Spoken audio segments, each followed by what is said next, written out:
Alright, howdy everyone. Oop, let me turn my mic down. I can really see that, how loud it is. Alright, that should be better. Alrighty, the time is... what time is it? 8:37 p.m. and it is Thursday, July 28th. Welcome to another update from Great Lakes Weather. This is a video of my most recent storm chase. I believe this was about a week and a half ago when this storm went through the Leonidas, Michigan area and actually knocked down some trees. I took an hour and a half for me to get back home after this storm went through, but you can kind of see on the bottom left hand side of your screen this developing microburst. Well, it's going to eventually develop. Actually, let's fast forward to that time real quick. You can really see right there on the bottom left hand side of your screen that microburst that kind of developed, and there were a bunch of pretty strong downdraft winds. This cloud was in fact rotating. It doesn't look like a tornado, it just looks like a very strong downdraft. If there was a tornado though, it would have been in that location that you were seeing on your screen right there, but it was not a tornado. It was more along the lines of straight line wind damage, at least especially from what I saw. But what we're going to be talking about today, going back to what's happening, is a severe weather threat for Monday. The SPC is pointing out some potential maybe for Monday across Michigan and northern Indiana once again. Kind of been the hot spot for severe weather this summer. And then also the heat. There's going to be a huge heat wave coming in next week. There's actually a pretty decent risk for a heat wave according to the Climate Prediction Center. So we're going to take a look at that as well. But before we get to that, make sure that you are checking out all of our different platforms here. You can see all the different platforms there, the Twitter, Instagram, Facebook, all of the different things that we have available for you there. Alrighty, so let's get to it. This is the Climate Prediction Center's latest updates. I'm going to look for the particular outlook for heat right here. This is the U.S. Hazards Outlook for temperature, so you can kind of see excessive heat. It's actually been just recently updated, and it shows a high risk of really strong heat across Indiana and Ohio in particular. The Great Lakes, lucky for us, the lake kind of keeps us a little cooler than most areas, but down to the south, you're really going to get that pretty strong heat wave associated with that very strong ridge that is going to be developing across the entirety of the Great Lakes region. Now that ridge, as it builds in, may run into a trough that is going to be moving through on Monday, and I want to take a look at that too, because that's where our severe weather potential is going to come in, where we're going to have some moisture in the atmosphere that's going to fuel some thunderstorm development. And I'm definitely going to be chasing that afternoon, so just something to look forward to. Well, something for me to look forward to. But this is just updated high risk across all the way to New England, all the way back into the Midwest. This is going to be a pretty potent heat wave. Moderate risk for Michigan as well. We're going to see heat indexes in the hundreds for a lot of these different places. It is pretty plain straightforward that it's going to be very hot.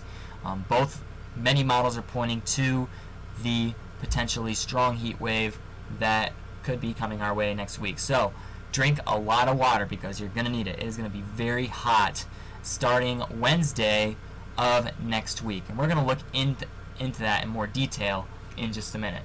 So Storm Prediction Center, what we're seeing here is right now, this is the outlook I'm paying attention to, day 5. That is going to be Monday.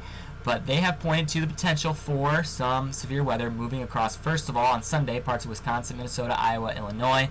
And then in Michigan, we're going to see storms on Monday. And that's going to be pretty much along the Lake Michigan shoreline. Euro model's kind of saying it's going to be coming in on the lake and then dropping southeastward, which is kind of a weird motion for these storms to take. But it does look like that according to the latest models. And I'm going to look into those. And we'll probably do another video before the storms actually move in on Monday. But let's take a look at this. It does point out that predictability for this is too low, so they're going to wait on issuing an official outlook for this setup. But we will take a look at the models to see exactly what could take place with this setup. So let's get to that right now.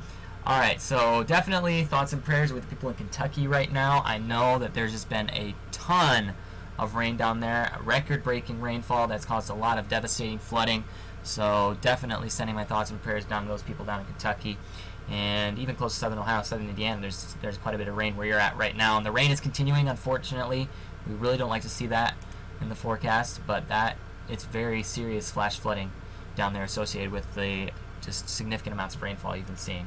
But hopefully soon we'll get a break, and it looks like tomorrow, according to the GFS, it's going to be raining a little bit lightly down there, but again, you can see in the Great Lakes region, not really too much going on. It's going to be quite quiet. Pretty nice weather. Temperatures in the 70s tomorrow. Cool, comfortable air with that cool air mass sitting over our area. So got high pressure over our area that's really preventing any thunderstorm development. You've just got cool air sinking from above, really preventing any rainfall development from occurring in our area. So Sunday, you've got this cold front right back here that's going to be moving in. This trough, as another ridge is building into our area. More rain for Kentucky on Sunday, it looks like, according to the GFS model. Again, I'll leave that to the Storm Prediction Center and others for forecasting. But what I'm paying attention to is this cold front connected with this low pressure system. So this trough moving in is going to potentially bring some showers of thunderstorms to parts of Iowa, Minnesota. Get a sounding from this region on Sunday.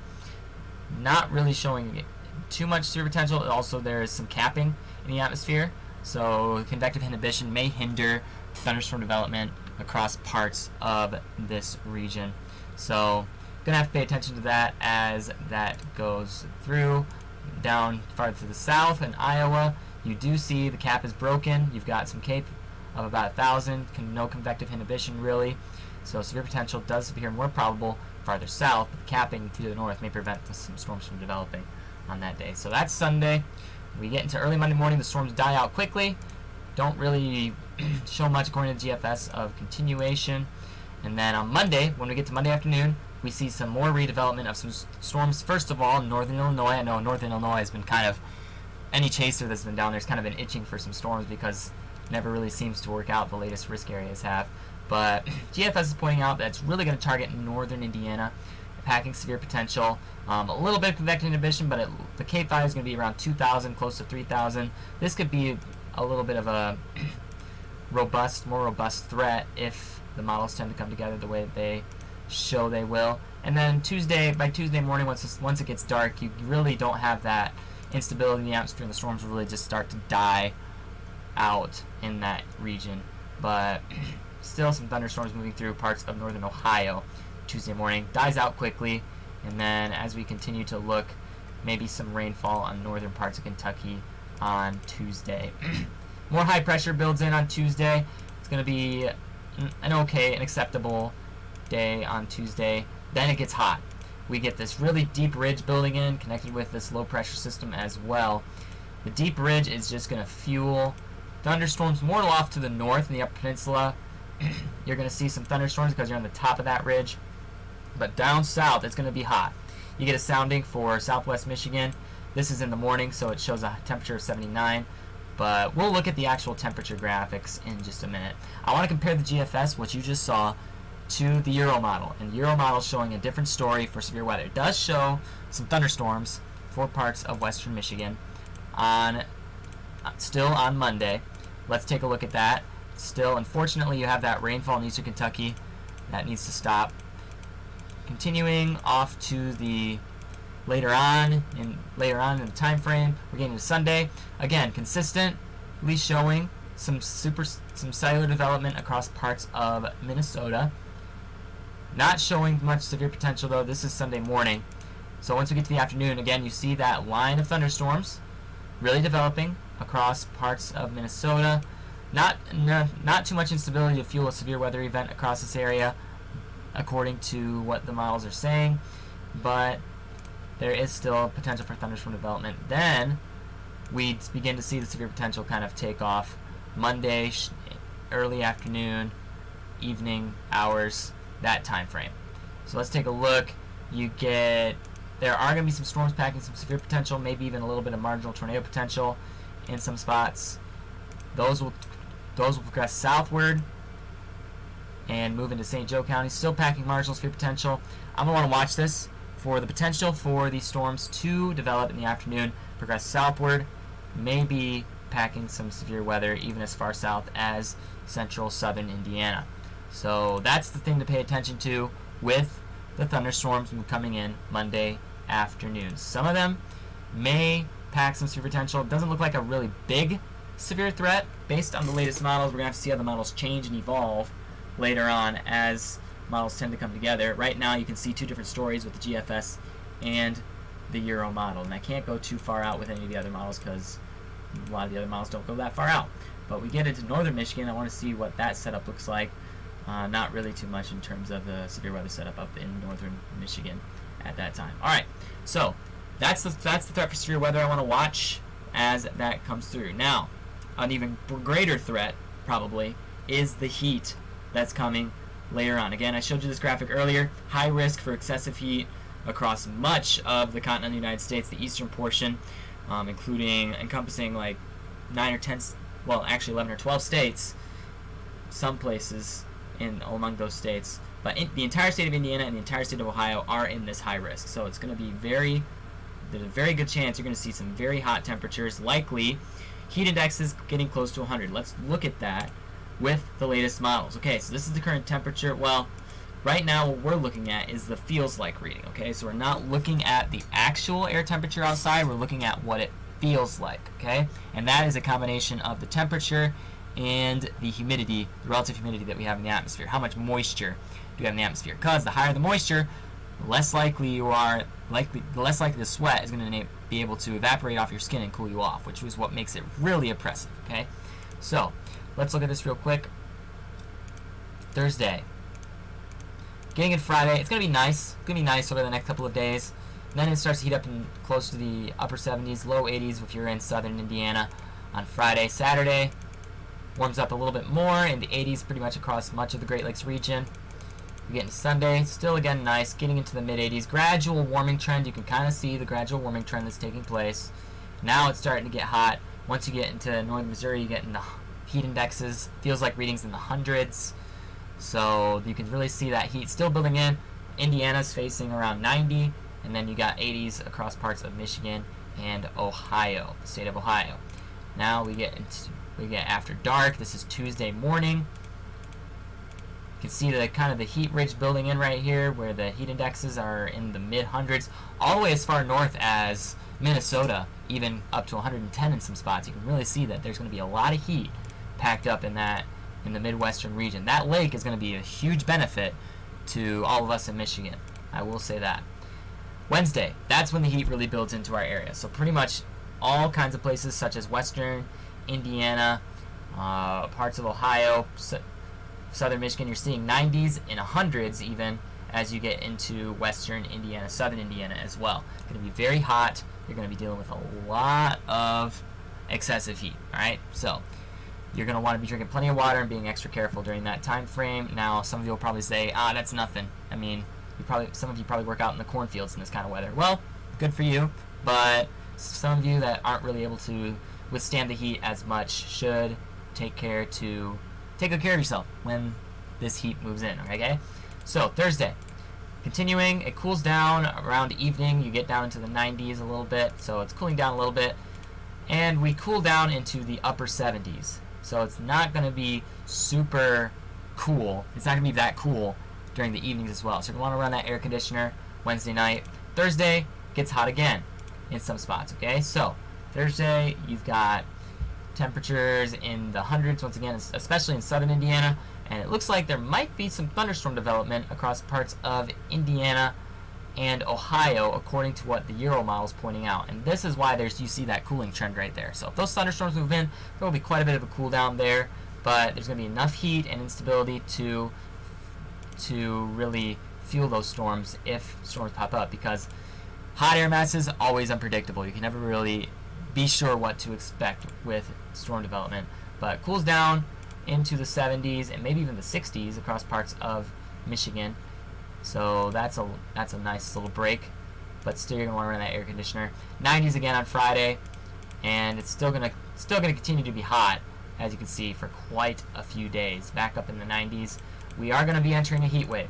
That is a for sure thing. So you're gonna want to be careful next week, starting Wednesday, when this heat moves in. Let's compare it to GFS real quick. If it renders, Alright, there we go. Alright, let's start back on Tuesday. Okay, Tuesday, you've got that heat building in off to the west for that ridge that's building in to the area. Then, Wednesday afternoon, this model does show quite a bit more heat. GFS, okay? Southwestern Indiana even getting close to 110 degrees for heat indexes. That's very hot. And then 90s getting as far north as Mackinac, which you can see the difference, the cooler you go, as it's going to be a southwest wind, a moist southwest wind that is going to be going over the lake, and the lake will kind of cool it down. So on the lake shore, you've got temperatures in the 80s, which is quite nice, and then even up in parts of the upper peninsula where that lake really cools it down, you've got temperatures not even getting above 70. So you can really see how the lake has benefits. And then you get on Lake Superior, where Lake Superior is always cold, and you get in the 40s. So really not much surprise there. But Thursday night gets dark by morning. Now the GFS is pointing out a little bit more of a dramatic story for Thursday morning. Heat feels like readings around 90 Thursday morning. I don't think that's going to be really the case, but again, we got to consider the model for what it is. Euro and GFS are the better models to look at for temperature readings. So we get into the afternoon again. Look, now it shows hundreds possible across all of Indiana, all of Ohio, all of southern, southeastern Michigan. So getting really hot, and even in parts of the Upper Peninsula, you're getting really hot too, into the 90s. It's going to be really hot. There's going to be a lot of heat that's going to be building in as a result of this ridge that's building into the area. So pay attention to the heat. It's going to be hot, okay?